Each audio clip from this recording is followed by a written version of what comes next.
the Deal News Podcast, episode 243 for January 23rd, with a rebel Yelp.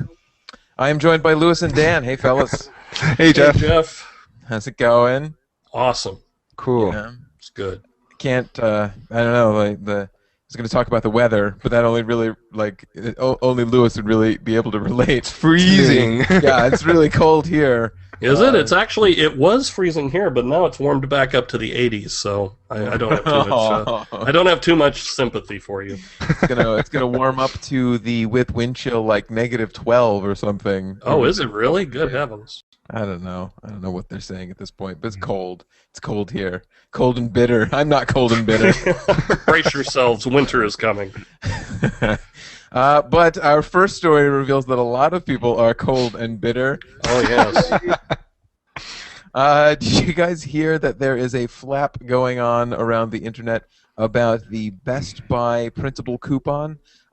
It was a spend $100, save $50 at any Best Buy store, and the eagle-eyed observers noticed that in its very short list of exclusions was things that were not excluded were Apple products as well as gift cards. So people immediately printed it out and started running to Best Buy and buying like thousands of dollars worth of Amazon gift cards. Wow.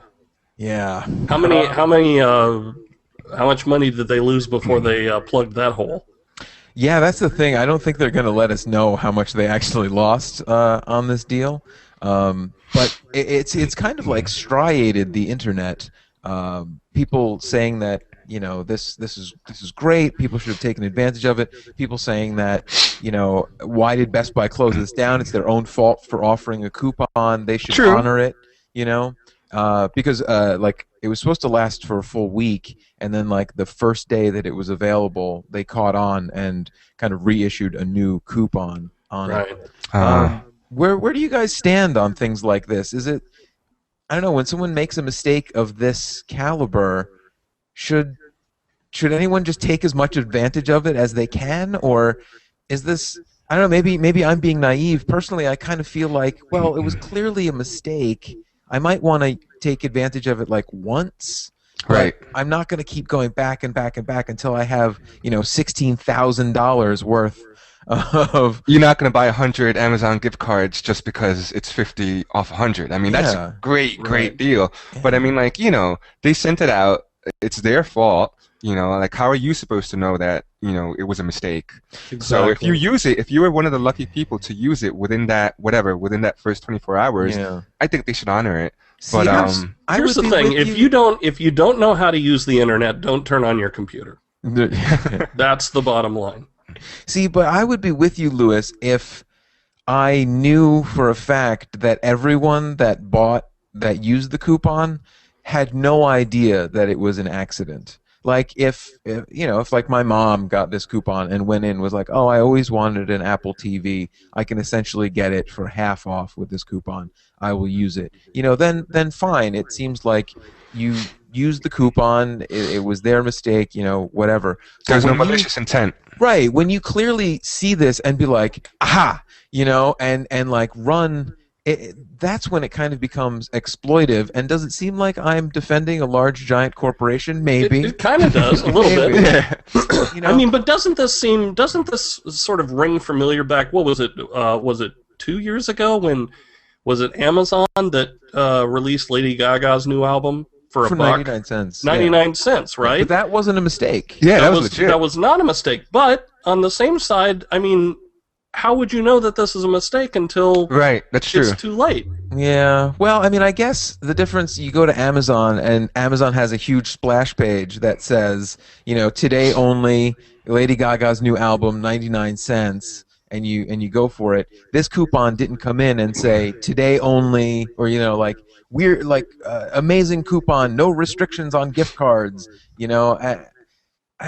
don't know. That's why this situation is so sticky, because I find myself trying to defend a big box store, which I don't really want to do, but also I don't know, as a human being, isn't there also a moment where you say, well, this clearly wasn't intended to be like this. I'm not going to take advantage But I guess it comes back down to how do you know then? I mean, like when somebody comes up to you and says, "Hey, you know what? Would you like to buy a Ferrari for $5,000?" And it's like, sure, yeah, I'd be good with that. And then you buy it, and they go, "Oh wow, I made a mistake. It was supposed to be 500,000. Yeah. I guess you got the good deal." Right. So, I mean, there has to be a certain amount of what's the word I'm looking for? Culpability on the part of of Best Buy. If the person who was in charge of engineering said coupon didn't check with his manager or somebody about what are the exclusions, does it exclude gift cards like normal or whatever, then, or like the fact check, the proofer didn't check to make sure that all the exclusions were in there, or whoever left it off the original database of the information that was supposed to go into this. Oh yeah, I mean, I'm not trying to defend Best Buy to that extreme and say like, look, you are free and clear of any burden, and you should you should ask for the money back from everyone that used it, But I mean, I'm just thinking of that handful of people that clearly knew that this was a mistake on their part and spent all day printing the coupon out and going back in and back in and back in and back in and back in. Yeah, that's greedy. That's just being greedy, really. And I mean, but the thing is, you can't stop that. There's always there's always going to be someone who's going to be like, hey, you know what? That's their mistake. I'm going to go buy 100 gift cards. There's always going to be that person or that group of people. I mean, you can't. It's just human nature, as horrible as that sounds. Greed is just human nature. Well, and I think, too, it's like we didn't run this deal, but I think it was like 4 months ago or something, Petco had a coupon generator. Like you would click on a link and it would randomly generate a coupon that was like either 10, 30, or 50% off anything in the store. And whoever wrote it up on one of the other sites, figured out that they could actually get the code to take you right to the 50% off coupon. Right. So, I mean, I printed it out, and it did work. I mean, I got half off on a bag of dog food. But I missed it. I could see, it was like, and they took it down immediately because obviously they didn't realize that, people could figure out by just checking out some of the encoding or the serial number on the URL or something of the link. So I don't know. Yes, I think greed is bad, and I think that they should have been more careful. Yeah, I mean it's such a slippery moral slope as well, because if you can get the 50% off coupon, I mean, I don't know. There's so many things pulling it back and forth. Like if you can get the 50% off coupon, and it's something that they did offer, it's not like you're making up a coupon code that somehow tricks their system into giving you 50% off. Then you should be able to use it, But would you print it out? Like Dan, did you print it out multiple times and you could only use it. Now this was the deal, and I think this was probably the issue Best Buy ran into. In the case of that Petco coupon, it was tied to your the Pet Pals. Right. Pals Rewards, yeah. Right, so you could only use it once. Right. Now, Best Buy does have a rewards program, and had they tied it into that would have solved the entire problem. They could have cut the blood loss and, and then reissued it at a later date or something. Yeah. But, I mean, honestly, that's kind of water under the bridge now, and I think that they learned a valuable lesson. Oh, sure. But, it's not going to stop this from happening again. No, absolutely not. Things like this have happened to other companies, and that's why they have those, fine print exclusions on the bottom. Yeah. Just someone at Best Buy. I don't know. I mean, imagine this was someone at Best Buy who's just like, you know what? I'm sick of my job, and I'm going to leave something out that's really going to do one over on them, $90 off 100. Yeah. I don't know. Or am I just mad that I didn't see this coupon in time? I think I'm on that end of the stick myself. Yeah, me too.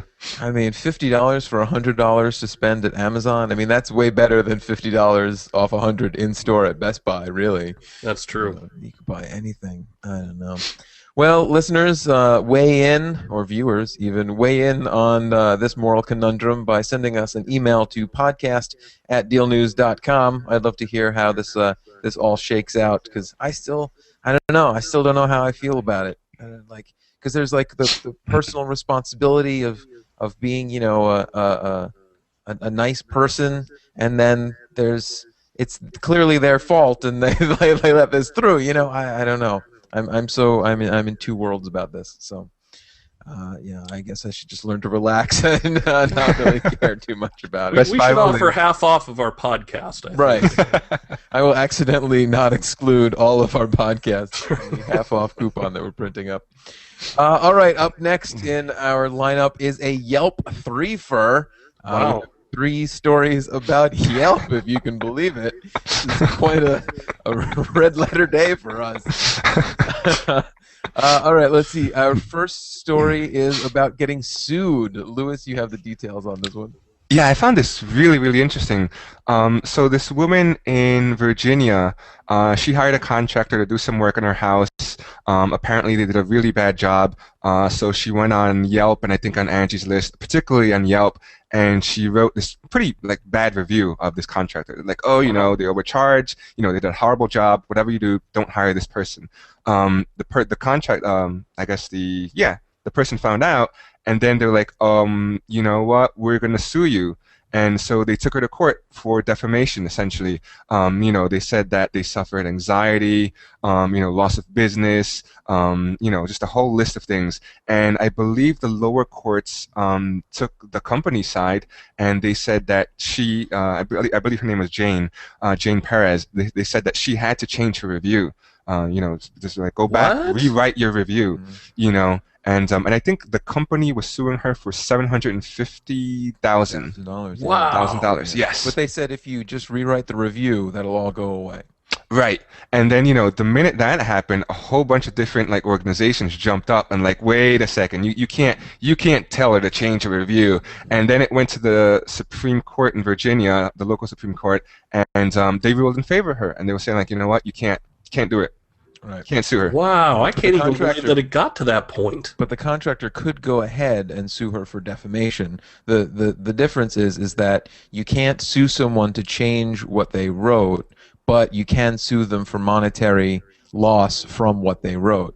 And I think the biggest thing that I don't know if you mentioned it when you're doing the lineup is that she also in her review said or implied that they stole jewelry from her. And to me, that's where it kind of gets crazy. Because if her review is just I didn't like the work, it was too expensive, they didn't do what I asked, that seems all okay to me. That seems within the realm of any other Yelp review I've read. But once you say and they steal, then I think the contractor has a legal standing to be like, all right, let's slow down a little bit here. Wow. Yeah, clearly we don't know how it shakes out, but yeah. Although I did find interesting that it mentions that under federal law, all those sites, Angie's List, Yelp, review sites are protected, but the actual people writing the reviews are not. So you and I are not protected, but the sites themselves are protected. Oh, really? From a court case. Yeah. I never knew that. I found that if I write a bad review and somebody comes after me, they can sue me, but Yelp and Angie's List. Yeah, exactly. Right. They'll come after you, not Yelp. Right. I mean, that's clearly to protect the business interests of these sites because, I mean, if they get sued for what user-generated content gets put on their site, then they're either going to have to go through every review that's posted to make sure that there's nothing on there that would get them sued, and that would also, decrease the efficacy of their site as a review site as well. Yeah. So if they're held responsible for what users say, then it's not a lucrative business for them. So I think that's why that law is in place in order to get people's reviews to other customers through this intermediary without the intermediary having any sort of ramifications against them. People get all crazy about the Yelp reviews. So we had a restaurant up around this area that shall remain nameless. We were talking to the owner, and he was telling us that someone was writing a bad review on his site, and he went actually over to the guy's house. Oh dear! And talked and had it out with him, right there. And I said, "You probably don't want to do that in the future. That's probably not going to be the best thing for your restaurant." Right. Yeah. But or for him. Yeah. I know. It's people get all freaky about the Yelp reviews, man. I'm telling you. Yeah. Yeah. I mean, it's become just I don't know. It's like the wild, wild west, where anyone can say anything about whatever on Yelp, and people have to take it, and you hope that they're being honest about it too. Right. I don't know. From the beginning, I was always kind of reticent to trust Yelp reviews because what if it's one guy goes in there and just it was a bad night. You know, the food was off, the service was off, whatever. And he writes a 1-star review, and that's the only review I read. That's going to color the way I view that restaurant. Right. Absolutely. You know, even if the next 5 people say great things about it, I have started looking at Yelp and sorting by date, so that you can see like the last couple reviews, and if like the last couple reviews are like consistent, right? If they're like, go by that, and it'll just show you like if the restaurant has evolved or changed or gone downhill or whatever. It's weird. It's one of those instances where I don't look at the overall like star rating of something and see how it breaks down. Yeah. Now, my rule of thumb is normally I will, if I go somewhere and the service is absolutely impeccable and it's amazing, I'll write a review right then. Yeah. If it's less than what I would expect, because I'm one of those guys that I'll go back a couple of times because I know people can have an off night, right?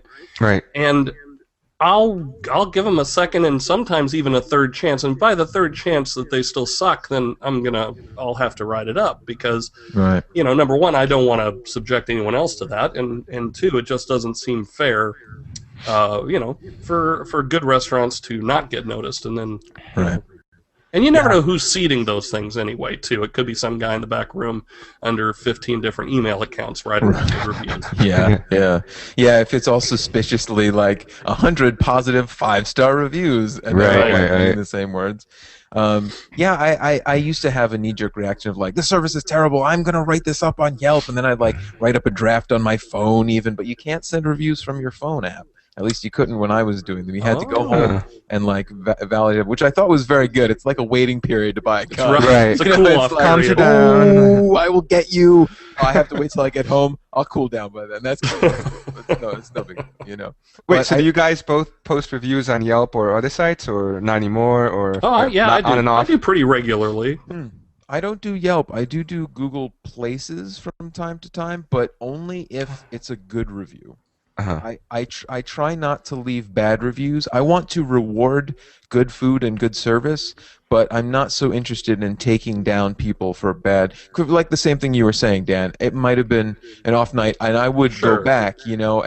But if I consistently get bad service, then I would think about leaving a negative review. On top of this, though, I don't know. Have you noticed or heard that Google Places wants you to start using your full name in reviews? When you I think I saw that. Yeah, I didn't see that because it's linked to your Google account, and they're like, oh well, if you leave a review, you have to use your full name, and I don't want to do that. What if they're like, oh, this Jeff Somogyi gave us a like or a perceived bad review, and I happen to go back and use a credit card or something, and they're like, the Somogyi is back, let's get him, you know. Just the idea of using my full name on anything, I'm kind of like a little bit like I don't like it. Like on Foursquare, they were trying to move to that, so they said that before January 28th, you had up until January 28th to, I think, change your name or something like that. So I took my name down. I was like, all right, I'm going to be called Bob from now on, you know? Wow. See, I kind of agree with using the full name in a review because it does... It forces you to be honest, yeah. Right, it makes you a little bit more responsible for what you're going to say. Right.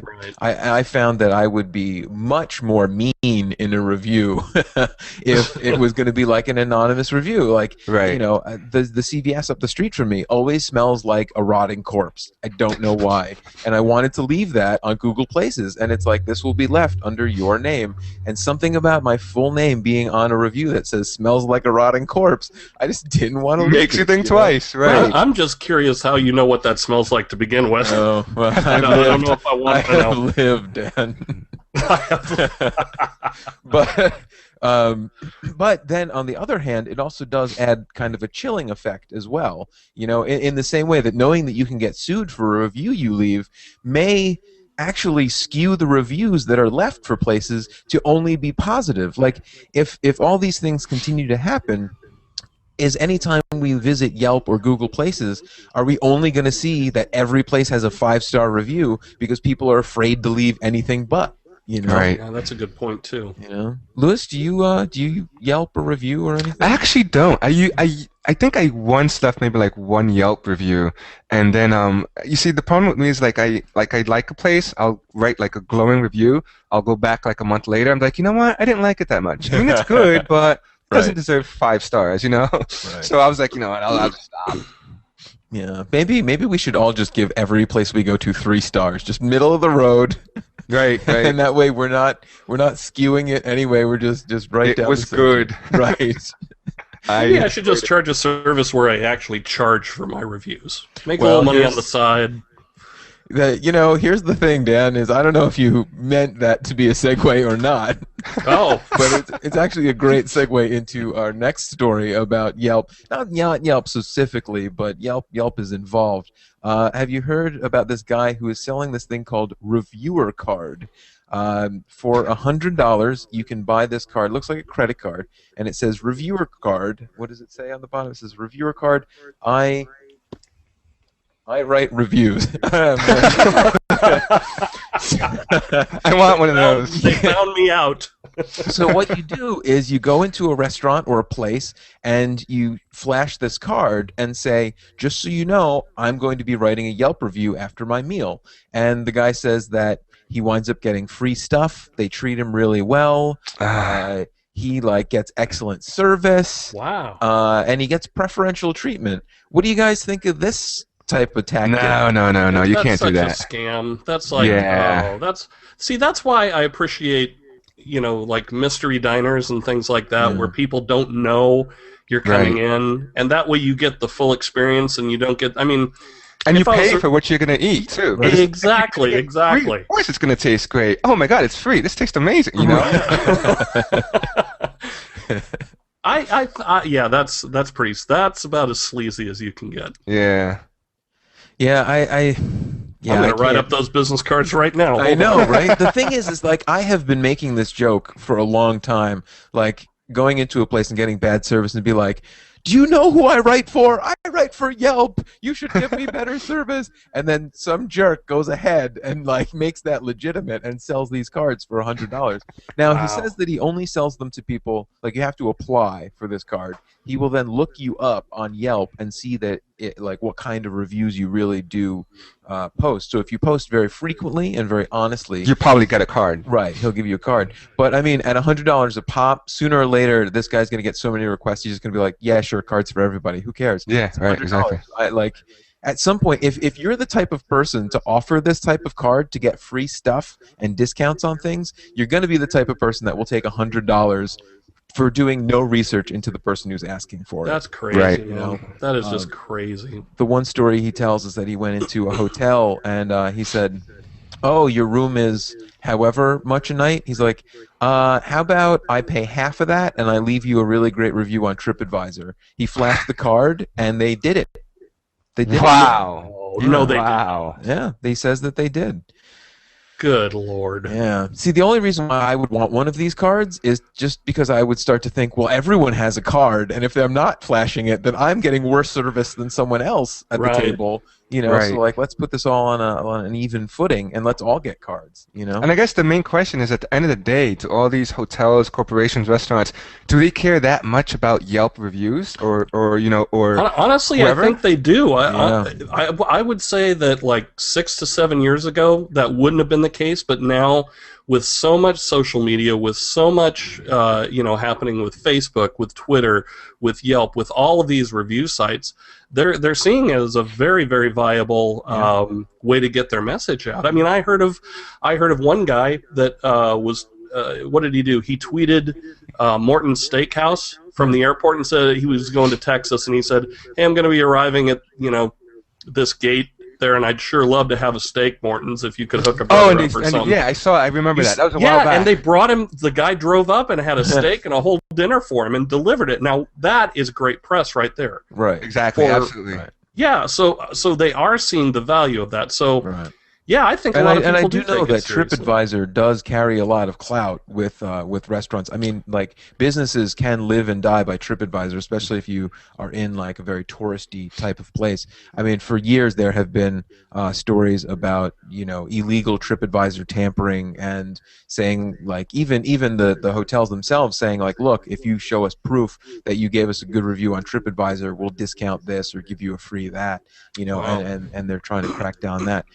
And the tourist industry and where you stay is highly competitive, and if you have one a half better star than another hotel, that's thousands of people that are going to use you over them. Right. So would you guys ever try that if you're staying at a hotel and you're like, hey, can I get a 5%, 10% discount and I'll do a decent review on TripAdvisor?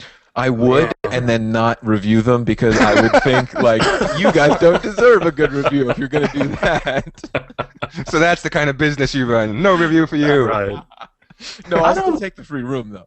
Man, that's a slippery slope. I mean, part of the Mr. Burns side of me is going, I could make some money off this deal. But yet the other part of me is going, man, that is so sleazy and. It is. There's a certain sleaze factor to it. It's like it's like the casting couch. You know what I mean? It's got that. It's just got this. I don't think I could live with myself. The guy who invented this card is like, no, I'm not holding them hostage over a bad review. I'm offering a good review, and that's a really fine, like you say, sleazy line to like demarcate. Because I mean, yes, possibly he wouldn't give them a bad review if they didn't offer him anything free, but he certainly is going to give them a good review when he gives them a free quesadilla, you know? So it's, I don't know. Well, it just reminds me of the 50s when record companies would like send out 45s to the record stations and just happen to have like $100 bill tucked into it or a 50 saying, you know, if you find your way clear to play this record frequently, there might be more of this where that's coming from. Yeah, exactly. It's like, oh, payola. You know, it's payola is what it is. Right. Yeah. Payola, and then plugola happened, where it's payola, but without the overtness of it. You know, Dick Clark went to court over those things. And he wasn't up for it. He testified about it. I didn't mean to impugn the good name of Dick Clark. You're gonna get sued now. Yeah, I know. Exactly. On TripAdvisor, I left a Yelp review about Dick Clark. It was very scathing. Very scathing. I don't know. Would you guys pay $100 for this reviewer card? I almost thought about getting one. I just don't write enough reviews for Yelp to probably pass these. Here's the thing: why would I spend $100 for that when I could just go down to Kinko's and make my own and have it laminated for almost like for $10? Exactly. Right. Or who says you even need a card? Just say like, hey, you know what? Give me 10% off and I'll give you a good review on Yelp. And this guy's got no cred. He's got no cred. You know what I'm saying? He has no cred. Yeah, see, but I think this guy does because he reviews so much that maybe he becomes, you know, a valuable reviewer, and maybe people do follow his reviews. You know, he kind of becomes like a self-made food critic on Yelp. You know, to the point where, you know, if you ate somewhere and your ideas mesh with this guy's, you're willing to believe his other reviews. You know, but he also doesn't disclose that he gets free stuff when he writes his reviews, so it's also shady in that way too. Nah, you have to say, you have to disclose. You know, I mean, that's what got all those bloggers in trouble. You know, is that they didn't disclose that they were blogging good things about products that they were paid to blog. You know, right? Essentially, he's getting paid to blog. Isn't it the same thing almost? Yeah. Essentially. Yeah. I mean, you get a free quesadilla for a good review. That's you being paid to essentially blog. Yelp is a blog, right? You know, I don't know. Yeah. And the third Yelp story that we have. Yelp is popular today. Yeah, this one I am very behind, and I can't believe it took them so long to do. And in fact, months ago, around the time where New York City started posting letter grades, I said to my wife, wife, if the first person, the first site to scrape that data and put it onto their online reviews is the one I'm going to use for the rest of my life, because if I can go and see what restaurants are around and also know their grades before I walk 10 blocks and get there and find that they have a C, like that's very valuable information to me. So just, let's see, a couple days ago, Yelp announced that they are going to start posting restaurant inspection scores on their reviews. Wow. So when you go, it's going to have a little thing that says, what does it say? I got to get close. My eyesight's not so big. Health score. Right now it is rolling out in San Francisco, but it was kind of put together with San Francisco and New York. So hopefully that means that it's coming to New York restaurants as well. But it's not anytime foreseeable, just San Francisco. Yeah, I think that's a good idea. Yeah, it's such a great idea. I'm surprised that nobody thought of that earlier. I mean, that seems like a no-brainer, right? Right. I mean, as someone that eats out, that's the information like that I really want to know, you know? And like I don't know why it took so long. I mean, well, maybe I do know why it took so long, because Yelp says that it's kind of like a proprietary thing that they help develop. It's like an open source project that they are allowing anyone to hook their data into. So in other words, what they're saying is any city can come to Yelp and say, we want to start importing our data, and they'll say, well, here are all the tools, go for it, you know. And I think that's a great way of doing it as well, so that it's not put on the municipalities' shoulders to, put the data in a way to give it to them and get Yelp to do it. But Yelp is saying, give it to us and we'll do, you know. That's a great idea. Yeah. The only thing is that right now, I don't know, there's only been uncovered that 2 stores have this health score up, and the one which is the cheesesteak shop, which is, I won't give it away because about what I'm about to say, but you click on the health score. Be careful. Yeah. Well, this is all true. This is just from their site, and it shows you, that they have a 92 out of 100, which is great. I mean, that's not bad. I would eat in this. It's very good. But it shows you the violations and what the results of the previous inspections were. And then you can hover over the violations and it tells you what the violations were. And what were they? Well, the thing is that the last time, the previous time they were inspected in May, you hover over and it says their violations were wiping cloths not clean / inadequate sanitizer, turbid / not properly stored. That's, whatever. But then their second violation is rodents, roaches, flies, other animals. Doesn't really other say animals. Right. Other animals. And like what? A coyote's in there? What's the deal? And I mean that shows up for like all their the last 3 violations, and it shouldn't be gross because they have quite a very good score, but to know what the points taken off were for kind of makes it even grosser, I guess the moral of the story is you just can't eat anywhere if you don't look at how the sausage is made, as they say. Cook it yourself. Right, exactly. I guess if the rating has Soylent Green is people, you probably shouldn't go eat there. That's what I'm thinking. Do you guys go much by the ratings that are given on places? Like, how low will you go? I do and I don't. Like, I tend to, when going into a restaurant, if it's on the window, I'll notice it. If it's an A, if it's a B, if it's a C, I'll notice it.